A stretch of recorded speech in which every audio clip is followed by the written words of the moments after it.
Here's a seven-rayed kingdom of God, how the seven flames and the seven candles of light. Incidentally, the seven-candle lampstand in the synagogue, the seven candles represent the seven lights of the heavens: Mercury, Venus, Mars, Jupiter, Saturn, the sun, and the moon, the seven ancient gods of the ancient world.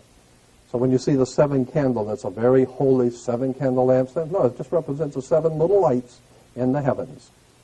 And each one of those lights represented a god. Each one of those gods represented a day. So therefore, we have 7 days of the week to honor the seven-candle lampstand of the seven ancient gods of the world. It's all very metaphysical. It's all very strange, and it's all very well put together. If you understand how it works. Here's the shell oil. To give you an idea, well, let me back it up. I moved too quick on that. Here's the Panorama Mall, has an emblem, a symbol, and I put the shell symbol next to it so you can see what we're talking about here in shell is the sun rising between two triangles. The sun rising between, that's a sunrise, it's not a shell. Just like the Toyota, you see the sun rising, and I wrote a letter to the Shell Oil Corporation, and I sent them pictures like this, and I had some extensive research material I sent with them and said, is this true? Is this not, in fact, a shell, but it is a sunrise, which is a symbol of a secret society in Europe, and it is used in this way? And they said, yes. They wrote back and said, yes, it is a secret society symbol. It's been used for the last 100 years. Prince Bernard of the Netherlands was a member of this secret society. And so when you drive by a shell, just remember, it's not a shell, it's a sunrise of a secret society, and I'll get into that, what it means later. And it's just to show you how emblems and symbols all around us, and we don't even know what they mean. Here's another one. The eight-pointed star is two squares superimposed on each other. Get it better. There's a square here, and then the square here, and it's called the double square of Freemasonry. The reason for the double square, the first square means that you play fair and square. You know, when you play baseball down at the town square, and if you, anything which is legitimate and right according to the secret societies is square. You play fair and square. And if you go to jail, they'll give you 3 square meals. It's fair. It's the right thing to do, right? And so the whole idea is square means that everything which is right and legal and just and everything's squared. So that's why even in court they say, well, your testimony doesn't square with the facts. It's square means things which are right and correct. When you superimpose another square, the implications of the second square, which you will see, means disorder. It's the intertwining of both order and disorder, meaning that you have the power over what is right and correct, and you also have the power over disorder and things which are not right and which are not correct. And so the same people control both chaos and order.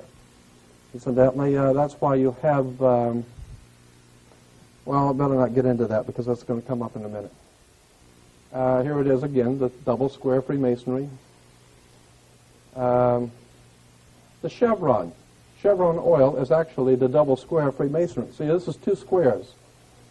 Oh, wait a minute. This is 2 squares. What this chevron is, and that's the word chevron. You'll see on the military, the police wear them on their arms, and the military wears the insignias of power. They're called chevrons because they are squares. It's a box. That's a box, and this is a box, and this box is sitting on top of that box. And if you draw a line, for a triangle back here, you'll see it's 2 square boxes sitting on top of each other. It's referred to as the double square or the chevron of Freemasonry, the double square of Freemasonry, okay?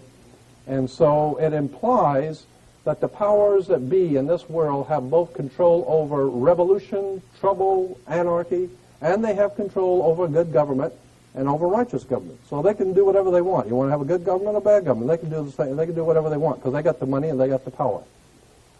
Here in England, of course, it's more appropriate in England, is the double square Freemasonry in London at the Parliament. It even says the octagonal Central Library in London has the double square Freemasonry.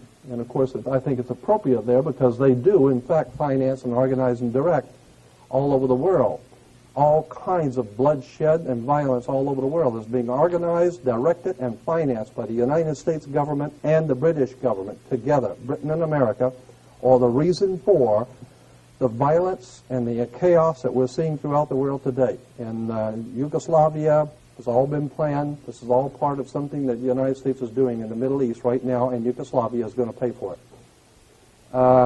Again, we have the double square. All right. Here is the double square Freemasonry worn by the Queen. And this square is, the Masonic square is referred to as the Knights of Malta square. This one is the British square Freemasonry. The Knights of Malta, you'll see it's like four little triangles coming together, but they don't actually have a point in the middle. It's just a round or a nothingness in the middle. You'll see that again in Arco, where the four little points come together, but nothing in the middle. The Knights of Malta is, the square of Knights of Malta is the pyramid from the top, looking down on the pyramid of Egypt without the capstone. That's because, remember, on the dollar bill, the capstone is not connected to the body of the pyramid. So here is flying over the top of the pyramid, looking down on the Great Pyramid, you don't have a point, because the chief cornerstone is not on the pyramid. Actually, and I just threw this in, I don't know why, but